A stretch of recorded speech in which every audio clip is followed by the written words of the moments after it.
Hey, what's up, everybody? It is DJ Jerry here with Shop Time, and I'm here with Ben Stowe from NLFX Pro in Bemidji, Minnesota. Ben, how are you? I'm good, Jerry. How are you? I'm doing great. I have been begging you and the whole team over at Electro-Voice for years for an audio symposium, and finally, it is here. October 10th and 11th up in Burnsville, Minnesota. It is going to be 2 days of extreme education for beginners to advanced people. You're going to take something away from this, and you know what? We're going to show you how to make money, and that's the important part of this whole process, right? Bingo. Absolutely. You know what? If you're paid to provide audio in any form, you should be here. Yes, exactly. And as DJs and as, as we do corporate events or live sound, everything that we learn in these 2 days is going to help us implement and find the right clients who want quality. And again, that's going to make us money. So let's talk about, first of all, the introduction of this whole process, which is Sunday. We're going to have a little meet and greet. Basically, this is the opportunity to see those DJs that you might have talked to online, on Facebook, in idea sharing, whatever it is. They're all going to come together here, and this is where you get to meet and talk with some of these people that you might not have met, or maybe you have met. It's going to be a great opportunity to kind of kick off the conference. Yep, absolutely. So let's talk about day one. Day one, we're going to start out with, I got to pull up the calendar. Day one. We're going to start out with the basics. We're going to talk about understanding audio terminology. You know, if the words don't make sense to you, then the rest of the seminars are going to be hard. So we're going to get right into the alphabet, and we're going to make some words, make sentences, and then we're going to write books, right? So, get into understanding these words that are tossed around. Maybe you've heard them, but don't have a full understanding of them. Exactly. And actually, even before that, we get to take an awesome tour of EV headquarters. And I mean, we're talking the how do they create this? How do they do that into the anechoic chamber? Give us 10 seconds on anechoic chamber. What is that all about? It's just awesome. It's a room that has essentially no echo down to 30 hertz. It allows them to test loudspeakers. It's a fantastic engineering resource for them. But we see this in memes all over the internet. It's so funny when I see people posting memes saying, this room, and I'm like, yeah, I go there all the time, but whatever. Okay. So, and now you can say that too. Yeah. It's extremely cool. And they show you stress tests and why they build their speakers the way they do. So that way, when we're hanging something or we're putting it over here and we're doing this, it's going to withstand our tests. So, again, it's going to be a really cool tour. That's going to kick it off. And then, like you said, the definitions, the 101, what are the things that you need to know as we go through these next 2 days that everybody's they're going to need the information so they can follow the rest of the information. And that's going to be extremely important, like you said. Yep. So the next part is spec sheets. Now, it's called Spec Sheets No Bull. We had to compress the title of that. But spec sheets are truly important. And most DJs, they think, I need as many watts as I can get. But there's so much more to that. Would you kind of explain a little bit on that? There's way more than that. I mean, watts don't correlate to sound. Watts is a measure of electrical work. And I know that that's the one thing everybody keys on. The manufacturers talk about it, but those are the marketing departments talking about it. At the end of the day, the watts don't make music. And so you need to understand what you're really buying for a loudspeaker. And that's what we're going to do. We're going to strip the curtain away, just get right down to the meat and potatoes of this and say, okay, let's talk about what a loudspeaker really is. And let's look at the nutrition label of a loudspeaker so you really know what you're buying. Right. And again, for us, that's important because if we think we're getting this speaker that has more watts than this speaker, that might not be exactly how that all comes out in the long run when we're looking to throw the sound across the room or we're doing an event outside. So we're going to learn a lot in that section, and I'm very excited about that. So after spec sheets, again, this is an opportunity to network, to meet new people, shake hands. So we're going to have a lunch right there at headquarters. Edie brings in lunch. And this is a great opportunity to, again, talk to people, but yet, you had mentioned talking to some of these engineers, the brains behind what creates these speakers, having a sandwich and shaking hands with some of those people. You had mentioned before, people are always contacting yourself, they're contacting me on questions, but these are the people that you go to when it comes to they're geniuses. So this is a great opportunity to meet some of those people. And if you had questions when you went through the tour, listening to the sound room, their demo room, go check out the speakers, go check out the DSPs that are built into those speakers and understand those speakers. But again, lunch is important because that's the networking opportunity. And that's to me, one of the most important things when it comes to a conference. is that networking. If you meet these people and you don't leave impressed, you did something wrong. So let's talk about gain structure now. We did the conference at Atlantic City, which was, 3 or 4 elements compressed into an hour. But gain structure is probably where most DJs make their mistakes. They wonder why they're getting feedback or why the sound is so muddy or they're blaming, well, my amplifier must not be working or my speakers aren't working. It must be blown speaker. The gain structure. Number one, Jer. It's number one. It's the number one thing that DJs do wrong. It's the number one thing live sound people do wrong. It's probably the number one thing that's wrong in every sound system in the world. We could just do 2 days on gain structure and I'd be happy. But we don't need to take 2 hours. We're going to explain this in an hour and you're going to leave with a real good understanding. And you'll be amazed what a difference it makes. I can't overstate it. Yeah, and it's going to be for all levels of DJs. And the cool thing with this is one of our hands-on workshops. So we're going to have DJ controllers there, and you're going to, anywhere from your laptop into the controller, out to the amplifier, out to the processor, there's all these steps, and we're going to show you the steps to make sure it's done effectively. And that's going to be, again, such a key seminar in this whole 2 days. Not just DJ too. If you do sound, if you do live sound, if you do sound at your church, if you do any corporate work, the gain structure is the backbone, I think, of everything. Exactly. So, we talked about the quality of the sound, making sure that we balance everything out through the gain. But if you start off with a really bad quality of audio, such as an MP3, which again, that's what we've always used because it's compressed and we can fit 300,000 songs on our hard drive.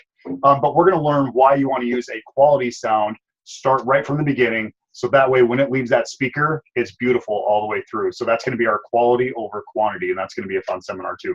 Yeah. Garbage in, garbage out. It's just louder garbage, so. Exactly. So then we get kind of towards the end of the day, but to make sure that we're on track and that people are learning, we're not going over people's heads. Again, this is a process of learning, not the process of just trying to throw a bunch of information at you and hope you walk home and take information with you.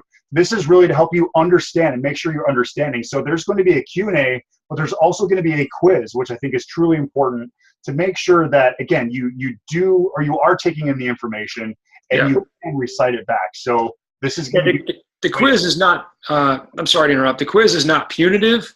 The quiz is to make sure we're not leaving anybody behind. Exactly. You paid the money to come, you made the effort and took the initiative. We want you to leave with the information. And there's no fail in this whole process. Everyone's going to learn at their own level. They're going to learn at their own pace. And, we don't expect people to take away all of the information. But the cool thing is, if you are leaving that 2 days and you say, I still have a question on this, question on that, that's exactly why we're here. We're going to make sure that you are always learning in this process, and it never ends just at the seminar or the 2 days. After that, we're going back on the bus. Evie is going to take us out for the evening, which is always great. Yeah. Party. Yes, exactly. So then going back to the hotel, again, these are great networking opportunities. But we're going to kick off day 1, basically reviewing the quizzes, making sure that we didn't overstep or we didn't go over the heads of too many people in one section. So reviewing those quizzes, and then allowing to maybe go into a little bit more explanation and just catching everybody up in case they got left behind. So that's how we're going to start off day 2. It's going to be a great way to kick things off. A very important thing, again, we talked about gain structures. Make sure you understand microphones. When to use phantom. What is a cardioid microphone compared to a directional or whatever it is. There's so much to learn in our wired and wireless microphone section. Yeah, and a cardioid kind of is a directional microphone, but See how much I know. Yeah, well, you know what? You're going to leave learning. You'll know. Cardioid, supercardioid, hypercardioid, piece of cake. You'll have it. No worries, Jared. We got your back. Yeah, not just the different patterns, but understanding why different microphones have different response curves. Why we would use this type for a vocal, this one for an instrument. Things like why the RE20 is so good at maintaining its cue as you move in and out on it. Just understanding why microphones are engineered for different purposes, and then learning how to apply those in a way that can make you money in the field by proper miking of presenters or instruments, or again, it's translatable across a lot of different methodologies. Yeah, and mic techniques are always important. I mean, you have some DJs who hold it like this, hold it like that, but how do you really get the best quality of sound out of that microphone? So this is going to be a great section on day 2 to kind of get people started and get them thinking. So the next part is the DSP. And, we talked about this earlier. There's so many different levels of processing. Maybe it's in the back of that ETX or EKX, or maybe it's at a processor that's in your rack. You're going to understand how the sound needs to be processed to give you that quality of sound. And you know what? This might be, I don't know if you want to call it EV sales pitch, but, the DSP in the back of some of these speakers, it will simplify your life so much. So when you are doing live sound, when you're doing this, you're doing that, it's going to help you because all the answers are right there. And it's so easy to figure out.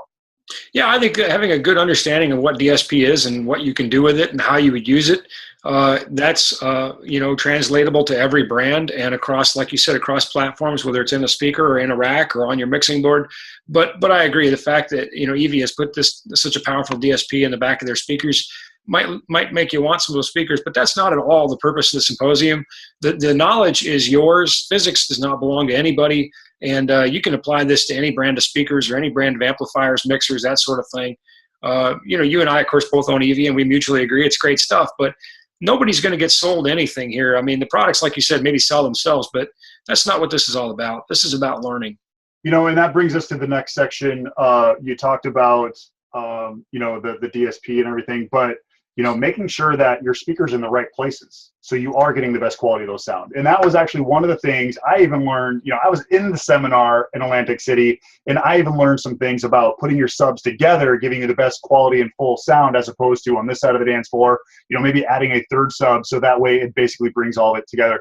I think speaker placement, again, is one of those things that maybe isn't done correctly. This is going to be an eye-opener for a lot of people because you talk about cardioid mode, you talk about, even placement of doing long distances and using delays. So there's going to be some great things in this section. And again, there's also hands-on workshops in day 2 as well. So again, you're not going to want to miss this. You can probably go see this stuff online somewhere, but it's not the same. Being in this workshop is really going to change what you're doing in your sound. So speaker is going to be really important. I've presented hundreds and hundreds of times. I've dedicated many of the last 20 years of my life to educating our industry, and I've given what I think are some great seminars. And I've hosted over 100 videos with John Young on Disc Jockey News. You and I have done some things. Nothing holds a candle to what we're putting together for these 2 days. I mean, people who are saying, "Well, record it." You don't understand. You're not getting it. You need to be there. This is a hands-on thing, and this is an environment for rapid learning. I am so excited. I'm as excited as you are. I'm as excited to share the knowledge as you are to learn it. And I'm excited because I know I'm going to learn something too. There isn't anybody who's going to walk through those doors who isn't going to learn something. Yeah. So, yeah. Maybe you could find online, listen, for the price tag, you absolutely cannot beat this. You and I just looked a minute before we filmed the show. What does one college credit cost? It's more than this, you know. I mean, this is a small investment for a big return in your audio career. Yeah, absolutely. And, one of the things that I really admired you for when I was at a conference at the Lighting Symposium was you were having a little bit of feedback. And you're like, oh yeah, knockout frequency 2K. And that's one of the last sections that we're going to learn about in this day 2 is the frequencies. How do you figure out where you're having problems, or how do you clean up your audio using the frequencies? So that's going to kind of be the end of day 2. What are your thoughts on frequencies to end it out? Well, that's what sound is. I mean, we talk about sound travels in waves, and we talk about sine waves, and there's, Fourier, the French scientist, talked about complex sines and yada, yada, yada, blah, blah, blah, blah, blah. Fact is, it really comes down to frequency. And if your ears are trained and you can identify where a problem is maybe building up in the room, or what's causing a little bit of mud, or, maybe what's ringing a little bit, to be able to identify that. And we're going to show you how to use some apps and things to make it simple for you too. But ultimately, training your ears is the best thing. And it's not hard. And we're going to show you how to do it. And we're going to show you how to continue to perfect that after you leave. And it just makes you so much better and more effective in the field. And the crazy thing was, as soon as I landed from AC, I went straight to a setup to do a sound for a conference. And I could hear, there's just this little bit of ring. So I'm on my phone with Mike Dussault saying, hey, what was that app that you guys had? And, I found the frequency, knocked it out, and my sound was beautiful from there on out. So again, this is extremely effective and extremely important for people to learn. So day 2, again, Q&A, also a quiz, making sure that we didn't leave anybody behind, and just giving people exactly what they deserve when it comes to this 2-day conference. That's going to end everything out. This is going to be a seminar/workshop you're not going to want to miss. It's going to be phenomenal. You talked about how expensive college credits are. 1 college credit.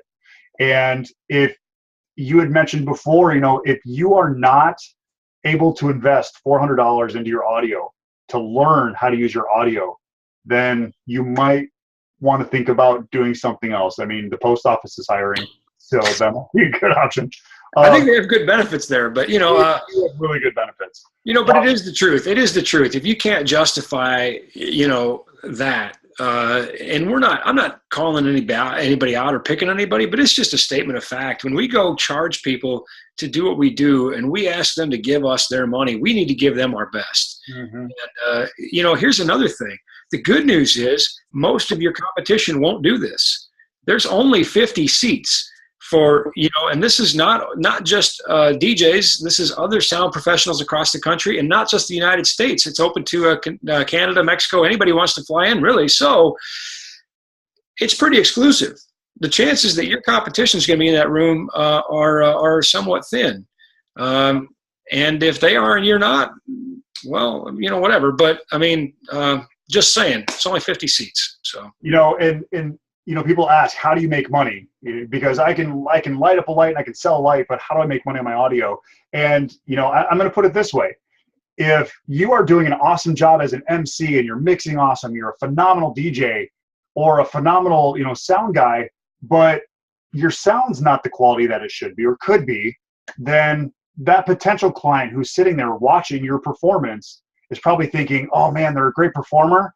It just didn't sound very good. You're probably not going to get that gig. So how do you make more money? How do you make money on this audio? You make sure it's quality, and you will get quality clients knocking on your door. Again, this is a 2-day conference. It starts October 10th and 11th. Come on in on Sunday. I'm actually going to First Avenue for Boise Avenue. They're going to be there on Sunday night. So that's where I will be on Sunday. You can join me.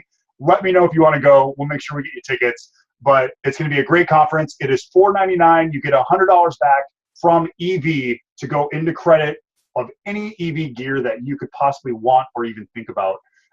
And they got some great microphones. They got great speakers. There's so much that you can take away from this conference besides just the education. You can go away with great audio, but you know what? Again, this is not a sales pitch. Everything that you will learn at this conference, at this 2-day workshop, can be utilized with any audio that you currently have or currently want. So, all right, you need 2 more reasons to go. Here's 2 more reasons to go. 1, the Mall of America is right next to your hotel. Yeah. So you can go knock yourself out in Legoland or, whatever, shop to your heart's content. Number 2, if you're a Prince fan, Paisley Park, Prince's, workshop, basically recording studio and all that, is now going to be open for tours starting October 6th. So you will be one of the first people in the world to get into the doors at Paisley Park if you want to go to that tour. If you guys have questions at all regarding any of the conference material or the workshop material, please feel free to contact me. You can leave messages down below.